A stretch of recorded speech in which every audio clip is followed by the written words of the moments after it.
Jamie Strachan, who has done that report for CBC Sports and for us at CBC News. Jamie brought us the original investigation 4 years, and he's here in studio for more. Listen, looking forward to learning all that you have been learning. The numbers, as I was just mentioning, 83 more coaches since your initial investigation, 36 convictions since that time. And that last call, we need more government help. What is government doing?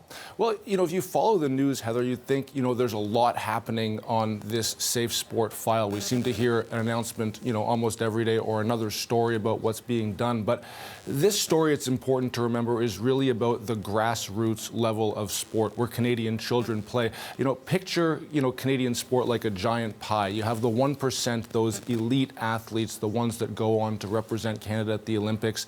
They're represented by the national sport organizations. And then you have the 99%, the children, the hundreds of thousands of children who are out, playing in local clubs and associations across the country. Most of what we've heard in terms of safe sport action, the Office of the Sport Integrity Commissioner, the Universal Code of Conduct, that's really applying to that 1%. It's not getting down to that club and local level. And in doing the reporting on this story, kind of the one conclusion that we heard from people is what we have when it comes to safe sport in Canada, really isn't working. And, in recent days and months, we've heard this growing kind of chorus of people asking for a public inquiry to kind of get to the bottom of what's happening here. I had a chance to sit down with our sport minister, Pascale St-Onge, last week, and here's what she told me about that. A national inquiry would not address the issue in local and community sport or the provincial sport program. That's why, I feel like it's really important to have investigations in any situation of abuse and maltreatment. So we not only need one investigation, we need many investigations in each sport where these situations happen so that we can address it directly and specifically. And I understand the calls for justice, and that's what we're trying to provide. So there is the Minister of Sport, as you've spoken to her.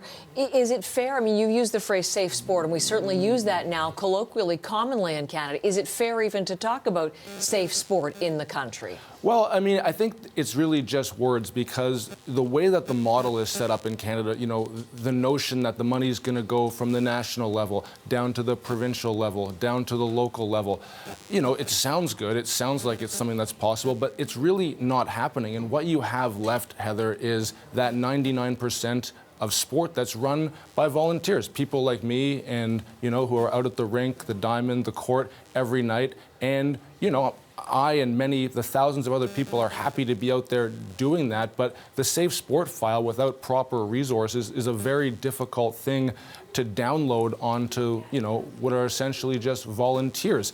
Marcia Morris is the executive director of the Ottawa Sport Council. It's kind of an umbrella group for many local sports organizations across the National Capital Region. And here's how she kind of explained what is really the dilemma of safe sport in Canada. Everything is run by volunteers. There are not a lot of local clubs that have the manpower that can get ahead of something, that they can think proactively about what they need to do. Certainly, everything that's come to light from a national level has proven the need for getting ahead of it at the local level as well. But often cases, people at the local level are just struggling just to put their players into the field of play, let alone figure out all the other things that have to be done in the back room. So the question, I guess, Heather, what now? What can best be done about this? And what we've heard from a lot of people is really this idea of kind of flipping the pyramid around. Right now you have kind of all of the resources, the attention at that top level of sport. Everyone else is kind of down at the bottom. How can we get better resources to provide training and, most importantly, kind of prevention around abuse in sport so that we do not see the number of cases that we've seen on this file, as you said off the top, continue to persist? Jamie Strachan, thank you very much for coming in.